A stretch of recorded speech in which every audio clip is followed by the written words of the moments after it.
Members of the board, Madam President, thanks for giving us an opportunity to address you today.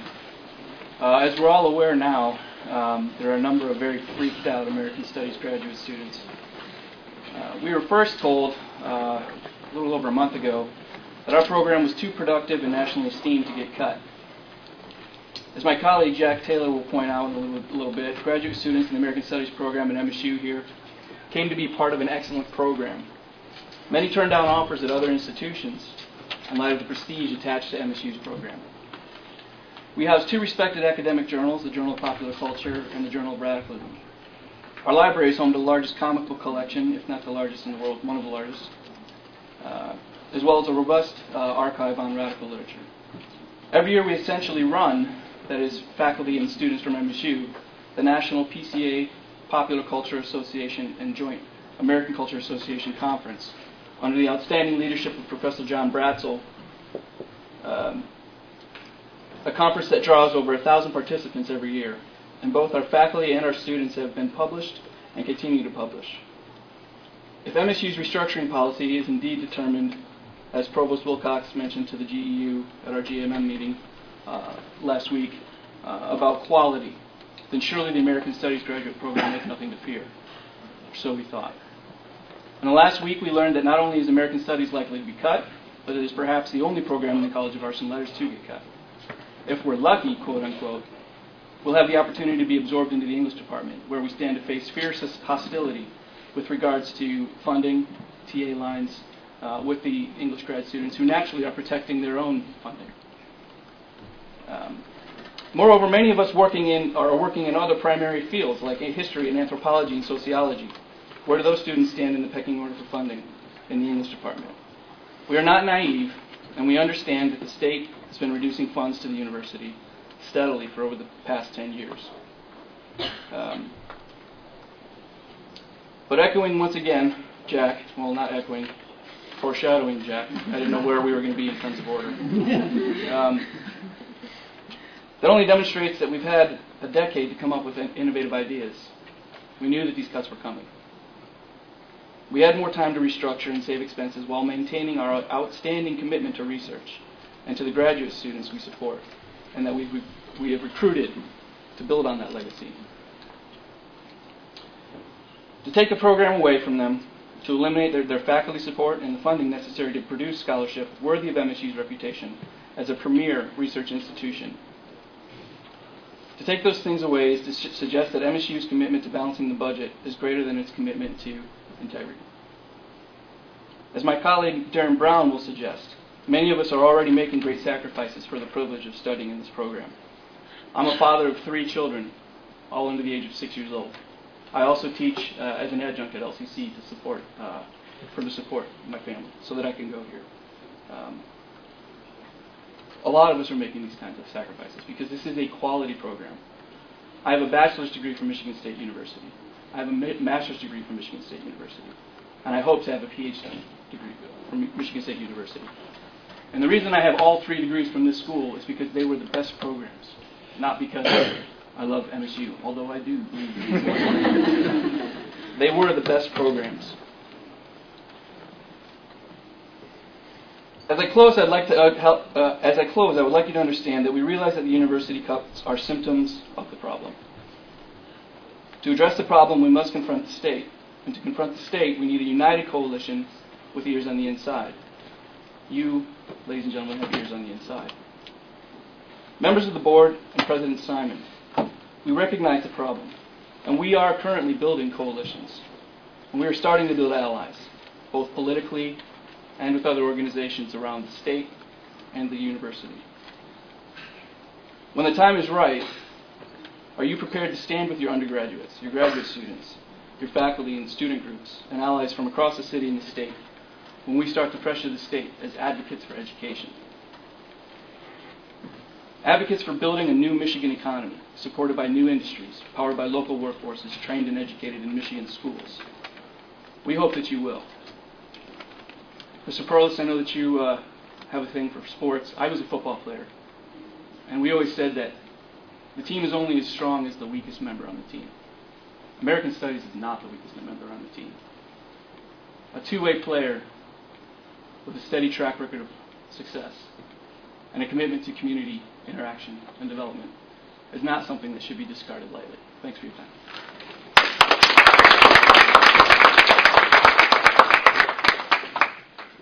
I'd also just like to add, just bouncing off what he said, that American Studies has already given up its BA program for next year.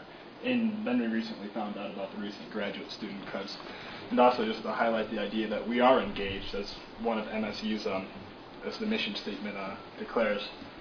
We were working down in Old Town, graduate students, putting MSU on the map, working with people in the field, as you want to call it, but that's not what I want to address, so I'll begin. We'd like to start, that is all of us, the people behind me in American Studies here, by specifically reminding members of the board of MSU's mission statement. This is part of it in brief.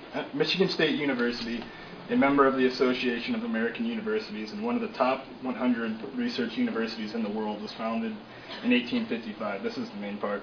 We are an inclusive academic community known for our traditionally strong academic disciplines and professional programs and our liberal arts foundation. The language used here is troubling. How can MSU claim to be inclusive when tuition and room and board are just slightly short of $20,000 a year? It is certainly a contradiction. It is true, we will concede this point, that MSU, like all schools in the Big Ten, is known for its strong academic disciplines. There is no question about that. But what is suspect is the university's commitment to maintaining strong academic departments and disciplines. The American Studies graduate program is a case in point. The American Studies program at MSU consistently ranks high in the national rankings. Indeed, it ranked 5th above Yale, NYU, Purdue, Kansas, the University of Southern California, and was only outdone by Harvard, University of Texas, Austin, University of Maryland, and Boston University. Forgive us for that. We would, if you gave us more time, we'd work on that and hopefully surpass those folks as well. In spite of its prestige, it is set to be eliminated in its entirety under the guise of academic and departmental restructuring. As we understand it, and as Wilcox showed us, it is the only program in the arts and letters to be eliminated, while at the same time it's perhaps one of the strongest. Not only that, it costs probably the least amount of money to run. So I don't see why this is an appropriate solution to the budget crisis. It just doesn't make any sense. It's absurd. To maintain a commitment to the liberal arts and to respond to President Simon's call on MSU to be a marketplace of ideas, MSU needs to maintain the American Studies program and adequately fund marginalized programs. For example, Chicano Latino studies, music therapy, philosophy, for example. The words tradition and liberal arts foundation also occur in the mission statement. Excuse me. I'm trying to cut it down because I know it's long. American Studies embodies and advances the liberal arts foundation by expanding the foundation's boundaries to its innovative interdisciplinary methods and techniques, which radically distinguishes it from, say, history, sociology, or English. This is not a dig at those programs. MSU cannot afford to lose this program. And you also might keep in mind that one of the criterion for President Wilcox's thing was judging as to how programs get eliminated is based on rank, faculty prestige. Those rankings were based on research productivity and community engagement. American Studies program certainly demonstrates that. Also, the mission statement delineates 3 ways in which MSU can advance knowledge and transform lives. One calls for innovation. Please try to follow these guidelines as folks are coming up short. It is not innovative to simply raise tuition or eliminate programs outright to solve budget problems. It's exceedingly simple.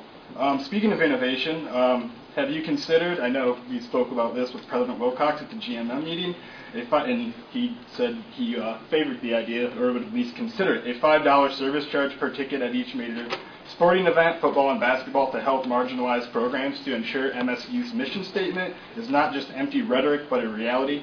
Assuming that the average attendance at MSU football game hovers around 60,000, this is the average number of season tickets sold per year, and at the average amount of home games played to 7, we could generate $2.1 million in revenue. In regards to basketball, assume the season is 25 games. This is how many games that are scheduled to be set this year. With an average attendance of 10,000, these are very modest figures. This would generate $1.25 million. Together, we could account for $3.35 million to help fund some of these marginalized programs. Obviously, we would not need all of that, but if we just got 20% of it, which would be $1 per ticket. It'd be $670,000. We could definitely keep these programs funding. This is a solution. So why am I here? We know that programs do not need the approval of the board of the board of trustees to be eliminated. Indeed, it's up to the provost. So I'd like to call on members of the board to challenge the provost on his decision. As I demonstrated, it is reckless, it is not appropriate, it is not constructive. So I asked somebody, perhaps maybe now, as our friend down there with the music therapy program did, to ask him to reconsider these ideas.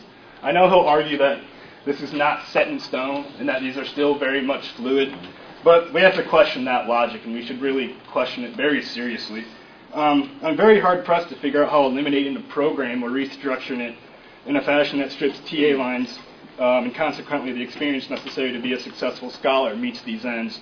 But let's suppose that it is true. Let's suppose that the American Studies program can be stronger, while at the same time, I'll be 1 minute. I mean, that's okay. One more sentence. But let's suppose that it is true. Well, if that's the case, then why has this not been done before? We could have been more productive and more successful with less money. Why did we not do this before? Thank you. Again, I encourage somebody from the Board of Trustees to step up and challenge the provost. My understanding is we have 4 minutes left. Okay. I'll be quick. I just want to start and say that this is outrageous. When the provost presented that PowerPoint, you had veterinary people in technology crying, reduced to tears, and all you just sat here at this board and ignored their feelings. That is unexcusable.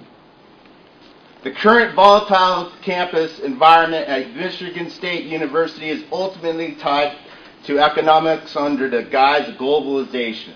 The preference and recruitment of international students to increase both undergraduate and graduate enrollment through clandestine acts displaces domestic students by increasing tuition. As a result, domestic students classified as both in-state or out-of-state are priced out of the market, no longer able to afford tuition, room and board, and means integral to sustaining their livelihoods.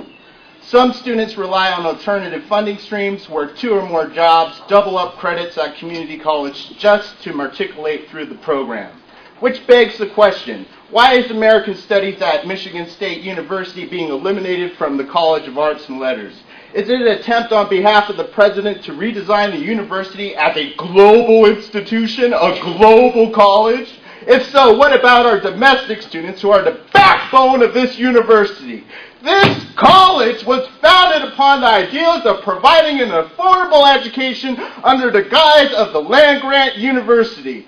Granted this fact, why are graduate students' livelihoods put into question by the mere mentioning of the termination of the agricultural department? Furthermore, why did the university cut the music therapy program, one of 8 music therapy programs across the country, when positions as music therapists in this very state are left unfilled? Why is the retort on behalf of the administration carry connotations of age discrimination, backed on the fact that the reasoning behind asking music therapy hinged upon the aging senior faculty? If that's the case, be prepared for a long heated fight, as most programs across this campus, and ironically the administration, are filled with aging dead wood. The tactics of benign neglect taken on behalf of students will not take this.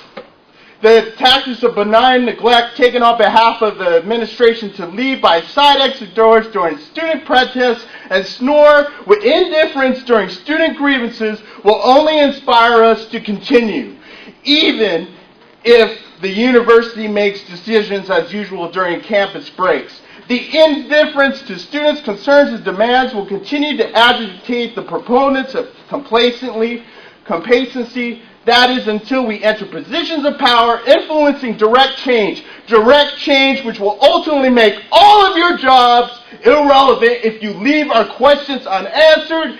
If you are inspired, we are going to have a protest, 1 o'clock, State Capitol. We'll see you there. Goodbye.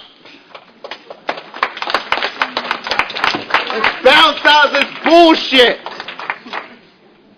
The last figure I have on my list is Don Christensen. I just real quick like to apologize on behalf of the American Studies Department for that. Thank you.